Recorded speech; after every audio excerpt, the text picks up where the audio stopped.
Mabuhay! Ako po ito si Sir Eds. Isa po akong guro dito sa aming probinsya, sa lalawigan ng Quezon. At nais kong ibahagi sa inyo yung kwento sa likod ng aking scars. Kung mapapansin nyo, marami akong peklat sa aking mukha. Meron ako dito peklat, tsaka ito.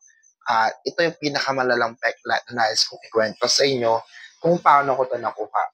Hindi ko alam kung timing ba na mabasa ko sa aking Facebook feed yung announcement tungkol sa inyong pa-contest na ito. Kasi you know what po, it's been a 1 year buhat na makuha ko ang mga pekla na ito. Opo, 1 year na siya noong July 1. Pero sa isang taon na nakalipas na yon, masasabi ko na naghilom yung sugat, masasabi ko na nakamove on na ako, pero walang araw na hindi ko naaalala yung aksidente at kung bakit ko nakuha itong peklat na ito. Kasi ito yung peklat na mahirap kalimutan.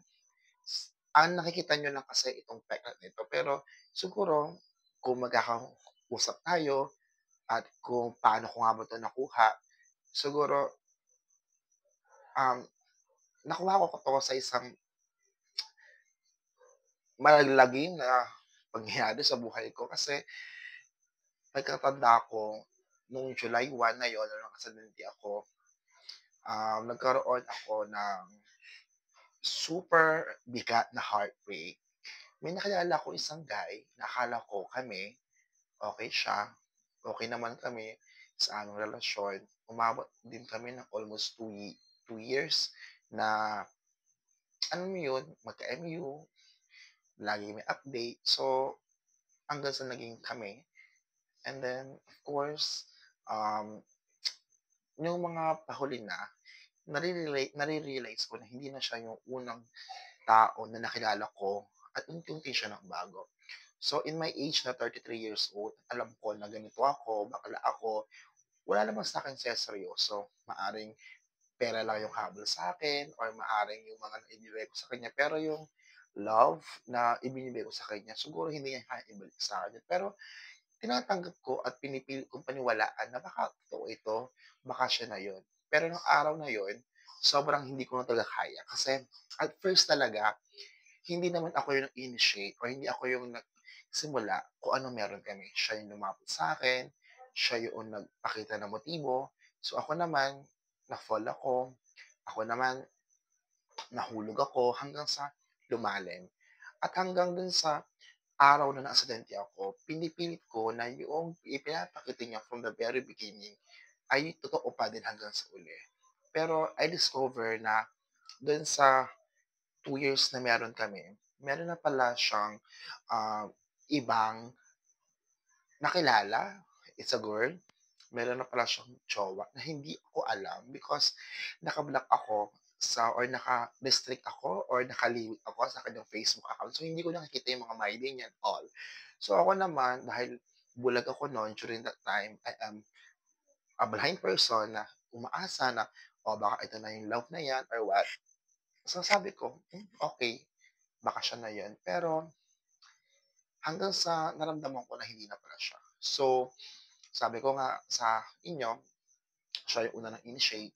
So, ako kasi, gusto ko malaman mismo sa kanyang sarili kung meron pa ba, kung meron pa ba itong itatakbo. Sabihin niya lang sa akin, tatanggapin ko. Pero on that day, hindi niya pa rin inamin sa akin. Hindi niya pa rin sinabi lahat. Sabi ko sa kanya, I'm willing to let go you. I'm willing to set you free. Kasi alam ko sa uli, masasaktan tayo sa isa. Pero on that day, alam ko na yung sagot na talaga nagsisinungaling siya. Alam ko na niloloko niya ako, ginagamit niya ako. Pero, tinanggap ko pa din yung explanation niya at binigyan ko pa siya sa pagkakataon. Hanggang sa nalasing kami kasi nagiinom kami noon. So, nagiinom kami noon. So, ngenge ako noon. Sobrang ngenge talaga ako noon that day. Talagang yung emotion ko hindi ko na makontrol hanggang sa gumabi na. Tapos, nag-separate na lang kami. Bibilis ako talaga yung kwento.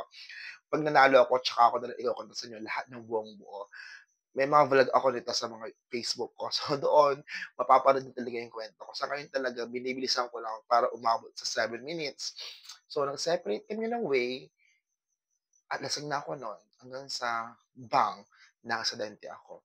So, itong pet na ito yung kwento ng katangian sa pag-ibig. Ito yung kwento ng ito yung ala-ala siguro ng kahapon na magsasabi sa akin na mahirap kalimutan kasi habang nandito siya, it always remind me kung ano talaga yung dapat nating gawin. Na huwag din nating ipilit yung sarili natin sa isang tao, lalo na kung mali at hindi ito tama para sa atin. Kasi if pinilit natin ito at patuloy natin pinaglaban, maaaring sa huli masaktan tayo at magkaroon ito ng sugat na kailanman ang hirap gamutin kasi andito na siya. So I hope sa ganitong video na ito na-explain ko ng konti kung paano ko 'to nakuha. Ang dami ko pang gustong ihugot, ilagay, pero limited ang oras. So medyo tumatawa ako pero talagang hindi ko masasabi na okey na ako kasi andiyan pa siya, eh. So I always remember that experience na bigay sa akin ng sobrang 360 degree. Grabe talaga yung mga peklat ko na nandito. Ito yung peklat na mahirap kalimutan, pero may aral. Sana makuha niyo ako. Yun lang. Ba-bye po.